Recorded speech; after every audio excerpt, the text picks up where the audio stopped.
Hello, GW, and welcome to Colonial Crossfire's Top Headlines. I'm Jessica Nix.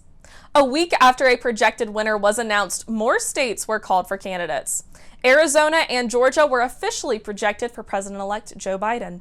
These are both red states that have not voted blue since the 90s.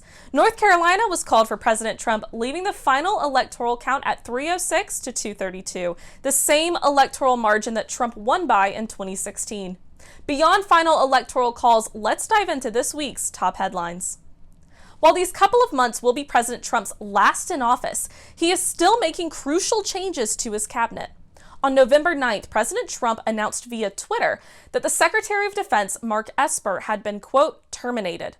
While this decision may be unexpected for some, the rumors of Esper's replacement have been ongoing since he disagreed with President Trump on how to handle the mass protests over George Floyd's murder that occurred during the summer.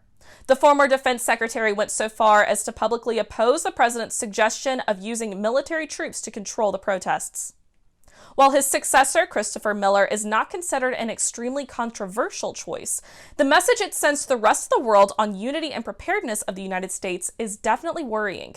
Esper said after his termination that if his replacement is a yes man, then, quote, God help us all. Earlier this week, the Pfizer pharmaceutical company announced that phase 3 of their vaccine trial has been proven successful, with it being 90% effective in preventing COVID-19. This development arrives just as the U.S. hits 10 million cases nationwide, with over 1 million of those cases reported within a mere 10 days. Worldwide, there are over 50 million cases, and the United States leads the world in these total cases. President-elect Biden has made the pandemic a top priority. This past Monday, Biden announced a 13-member coronavirus task force, which will consist of medical experts. Many already have experience working under previous administrations. The priorities of the task force will include an increase in testing and the development of a vaccine distribution plan. The hardest challenge facing the task force, however, may be healing the divide between Democrats and Republicans in the Senate in order to receive the funding necessary to implement these plans.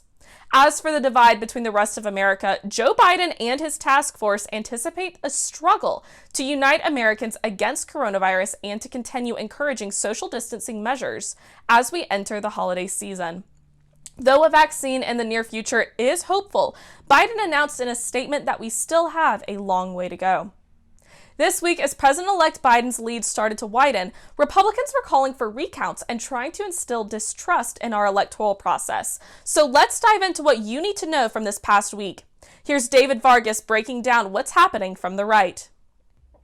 It has been about a week since the Associated Press announced Joe Biden as president-elect for the 2020 election, and still, many Republicans in Congress are refusing to accept the outcome. Neither Senate Majority Leader Mitch McConnell or House Minority Leader Kevin McCarthy have congratulated Joe Biden. Both congressmen have held strong in supporting President Trump and his legal cases against various states and counties. Republican House Representative Price Wallace went so far as to say on Twitter that Mississippi should, quote, secede from the Union and form our own country, end quote. He has since deleted the tweet.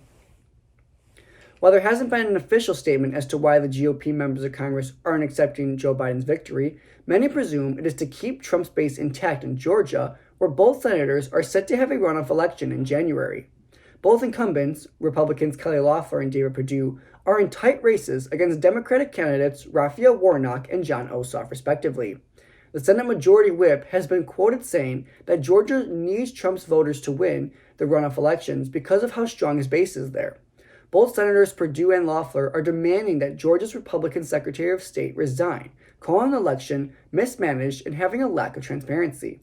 However, neither senator has factual evidence to back up their claim.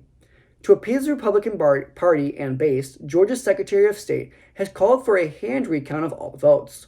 We'll keep an eye on Georgia and tell you what happens when the election occurs. Back to you, Jessica. Thank you, David.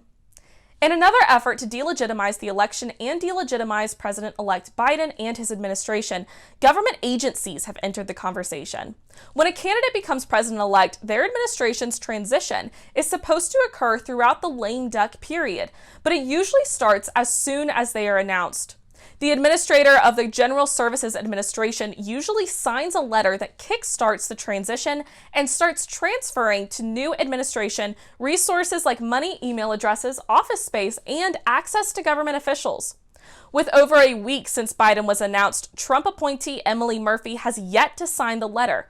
Biden and his team can file lawsuits to force Murphy to sign the letter, but for now, they have held off. Secretary of State Mike Pompeo is another agency official to refuse to recognize President-elect Biden. In a press conference this past week, Pompeo stated he looked forward to Trump taking another term. There will be a smooth transition to a second Trump administration. All right, we're ready.